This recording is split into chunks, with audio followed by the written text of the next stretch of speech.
안녕하세요, 오타와 한인 여러분. 오늘 주제는 저희가 국제학생 특집, 유학생 특집을 할 예정입니다. 하기 전에 다시 한번 저희 출연하신 두 분께서는 체온계 해가지고 다 확인했고요. 이 칸막이 또 있고 하니까 마스크를 벗고 진행하도록 하겠습니다. 안녕하세요. 안녕하세요. 네, 안녕하세요. 오늘 또 이게 또 중요한 주제를 준비하셨는데, 첫 번째 질문으로 바로 들어가자고 하면, 현재 한국에서 캐나다로 유학을 준비하고 있는 학생, 또 유학 생활을 하다가 돌아간 학생들을 위해서 지금 뭐 준비할 게 많잖아요. 거기에 대한 조언을 해주시면 일단은 그 기존에 공부했던 학생들에 대해서 먼저 얘기를 하면, 기존에 공부했던 학생들 같은 경우에는 현재 그 캐나다 이민국에서 받은 학생 비자가 살아있는 경우가 많을 거예요. 그래서 학생 비자가 살아있다면 학생 비자 연장을, 그 학생 비자가 살아있는 동안 입국을 하는 게 제일 좋고요. 그 초중고등학생 같은 경우는 여태까지 그 이민국에서 그 입국 허가를 11월까지 안 했었어요. 11월 초까지. 그러다가 이제 지금은 입국할 수 있다라고 돼 있기 때문에 그 입국을 한 이후에 캐나다 내에서 연장을 하는 거를 추천을 드리고요. 이 그 학생 비자가 살아 있다면. 있는 분들. 네. 만약에 학생 비자가 그 익스파이어 됐거나 학생 비자를 새로 신청해야 되는 경우라면 입국하는 시기를 충분히 여유 갖고 준비를 해야 돼요. 왜냐하면은 한국에서 기존에 코로나 터지기 이전에는 한국에서 학생 비자를 신청할 경우에 보통 승인되는데 학생 비자 승인까지 한 2주 정도 소요가 됐어요. 약 2주 정도가 소요되는, 물론 이제 다 그 케이스마다 다른데, 그렇지만 지금 코로나 이후에 새로 승인을 받는 거로 이제 신청을 했을 경우에 상황에 따라서는 그 3개월, 4개월씩 기다려야 되는 경우도 있기 때문에 웬만하면은 그 충분히 여유를 갖고, 그러니까 만약에 내가 여기 와서 공부하겠다라는 계획이 있다면은 좀 여유를 갖고 하는 게 좋고, 그 현재 백신이 나온다, 뭐 그다음에 백신 뭐 하는 여러 가지 말들이 나오고 있는 상황이기 때문에 웬만큼 그 앞으로 상황을 좀 지켜보고 충분히 좀 기간을 갖고선 학생 비자를 신청하는 게 좋다. 학생 비자가 영어로 study permit인데 이게 work permit하고 다릅니다. 지금 이제 12월인데요. 그러면 내년 이제 학기를 캐나다는 이제 윈터 세메스터라고 하죠.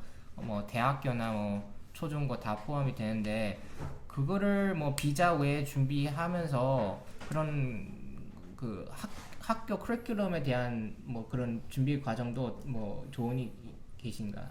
학교 커리큘럼에 대한 이제 기간이 제일 중요하고요. 뭐 제가 유학원을 하면서 느꼈던 것 중에 하나는 기간, 그 준비 기간을 충분히 여유 갖고 하느냐 안 하느냐에 따라 가지고선 이제 입국하면서 입국할 때 학생들이 좀 이제 그 대비하는 게 좀 달라질 텐데, 그 지금 12월이기 때문에 그 대학생들 같은 경우, 그러니까 대학생이라기보단 칼리지로 입학하려고 하는 학생들 같은 경우는 그 1월이 학기가 새 학기가 시작하는 거라서, 그렇죠. 1월에 새 학기 시작하는 거에 관련돼서 지금 입국 준비를 한다는 건 솔직히 무리가 있고요. 웬만하면은 그 충분하게 여유를 받아서, 만약에 5월 학기가 있는 학생들, 그러니까 5월부터 해서 8월에 시작하는 학기가 있는 학생들 같은 경우는 그게 스프링이겠네요. 스프링 세메스터. 스프링 세메스터, 그러니까 실제로는 이제 그 유니버시티 입장에서 방학이지만 칼리지 같은 경우는 그 스프링 세메스터에 학기가 운영되는 학과들도 있기 때문에 만약에 그 학과로 입학을 해서 내가 공부를 하겠다라고 하면 지금부터 이제 비자 준비를 좀 해서 입국을 하겠지만, 그 입국 준비, 그러니까 비자가 나오는 기간도 뭐 지금 딱 명시를 하긴 뭐하지만 제가 추천하는 거는 3개월 이상의 충분한 기간이 걸릴 거라는 거를 좀 전제를 하고, 플러스 여기 도착하면은 또 아마도 자가격리 그 플랜이 바뀌진 않을 거예요. 그러면 14일 동안 자가격리해야 되는 기간도 예상을 해야 되기 때문에 4, 5개월 이상의 충분한 기간을 좀 여유를 갖고 학생 비자를 신청하는 게 좋아요. 그러니까 어차피 지금 12월이고 하니까 새로운 세메스터 캐나다는 모든 대학교나 고등학교, 초중고는 다 윈터, 스프링, 펄 이렇게 돼 있거든요. 그러니까 세 가지 세메스터가 있어요. 그러니까 여기 중에서 말씀하신 지금 이렇게 됐으니까 그 비자 발급하는데도 충분한 시간을 갖고 준비를 하면서 돌아올 준비 아니면 다시 어플라이를 하라는 것 같은데요.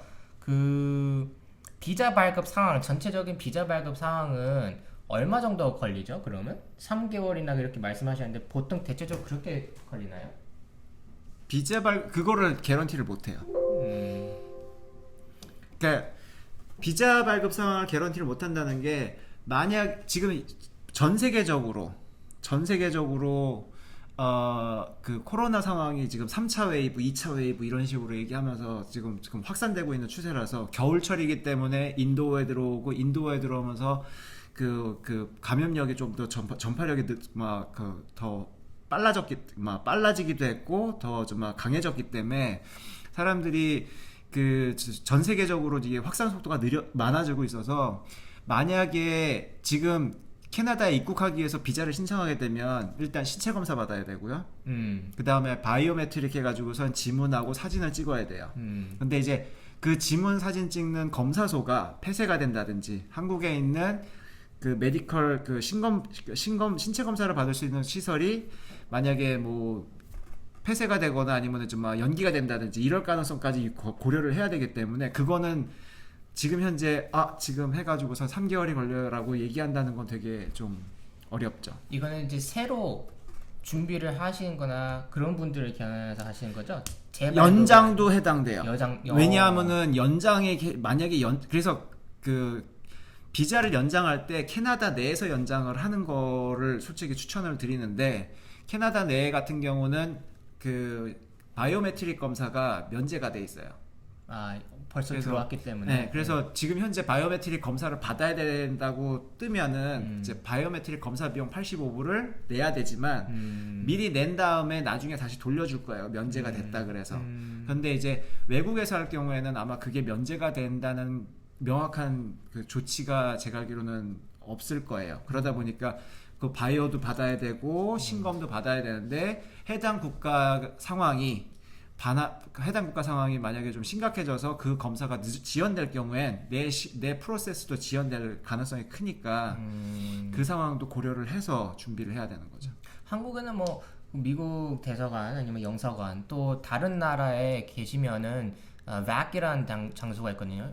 Visa Application Center. 그 캐나다 정부에서 운영하는 건데 그쪽에 가서 바이오메트릭 받으면 됩니다.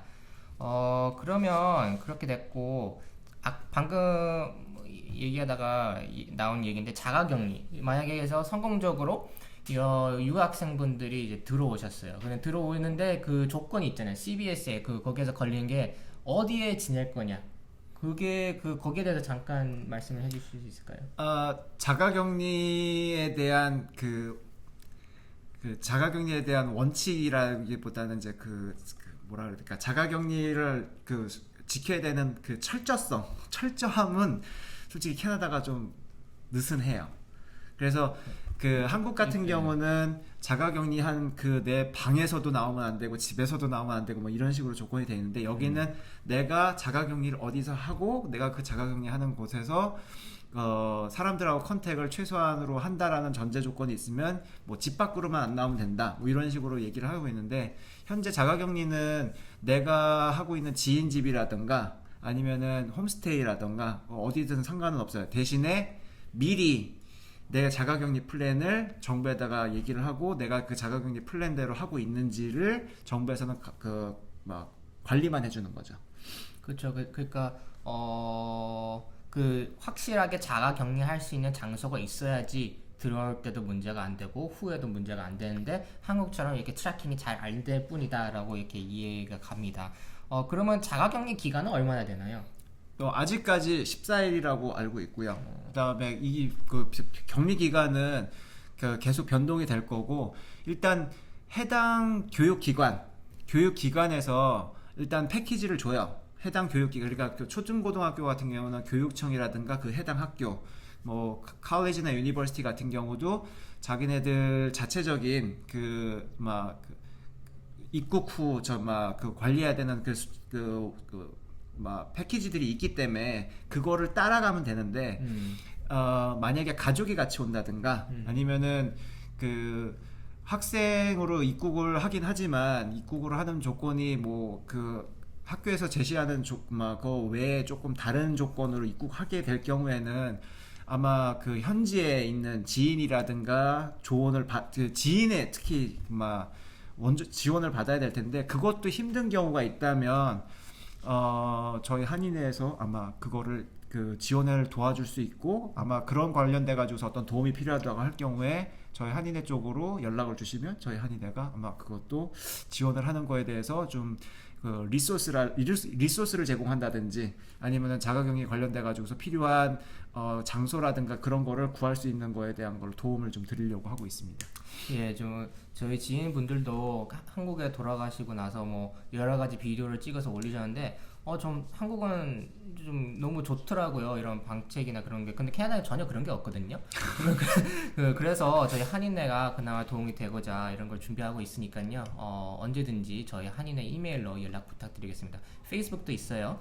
자, 그러면은 이런 공식적인 정보를 어디에서 접할 수가 있죠?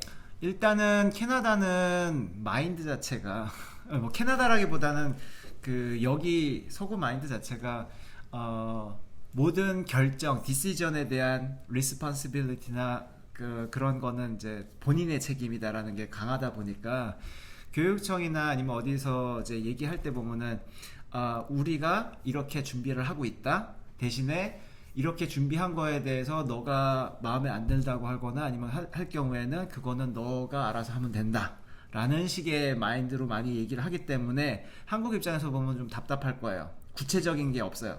구체적으로 너가 만약에 이렇게 됐을 경우에 뭐 자가격리를 하면서 이런 어려움을 겪었을 경우에 그럼 그걸 어떻게 리임버스 해주겠냐고 뭐 보상해주겠냐라고 한다고 하면 아마 그거에 대한 구체적인 플랜은 없이 그거는 네가 선택한 거고 네가 감내해야 되는 거야 라는 얘기를 많이 들을 거예요. 근데 이제 그거는 어쩔 수 없는 여기 분위기인 거고 내가 조금 더 철저하게 준비를 해야 되는 거라는 거를 조금 좀 강조하고 싶네요.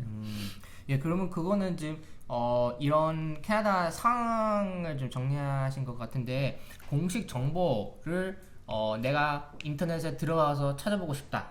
이러면 어떤 데를 확인을 하면 되나요? 일단 입국하기 전에 분명히 이제 그 교육청이라든가 그 뭐 칼리지나 유니버시티에 있는 그 어드미션 관련된 쪽에서 패키지가 있을 거예요. 그러니까 그 패키지 있는 거를 좀 따라가 주시면 될 것 같고 그러니까 그 교육적인 그 학과 그 스터디 플랜이나 스터디 인바이러먼트 경우는 소속된 교육청에서 확인하시면 됩니다. 그러니까 유니버시티를 다니시면 유니버시티 웹사이트 들어가서 그거를 보시면 되고요. 컬리지 아니면 또 초등학교, 중학교, 고등학교, 여기는 중학교가 없지만 초등학교나 고등학교 웹사이트에 들어가서 확인하시면 되고요. 만약에 입국 절차나 이런 자가격리 같은 경우는 어느 데에서 확인을 하면 되나요?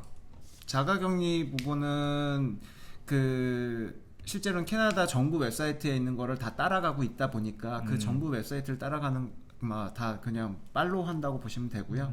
그 이민국이 그러면은 뭐죠? 캐나다 이민국 하면은 뭐 RCC라고 알고 있는데 그러면 RCC 거기에 들어가가지고 구글에 들어가가지고 RCC 쳐가지고 거기 안에 그런 걸 다 확인을 하면 되는 건가요? 한국에 있는 유학원들 같은 경우는 기본적인 내용은 다 알고 있을 거예요. 그래서 그 이민국 캐나다 이민국에 있는 IRCC의 정보들을 계속 업데이트 해가지고선 지금 제공을 하고 있고 유학 사업 하시는 분들이 최근에 많이 힘드실 거고 여행사도 많이 그쵸. 힘드실 건데 어쩔 수 없죠.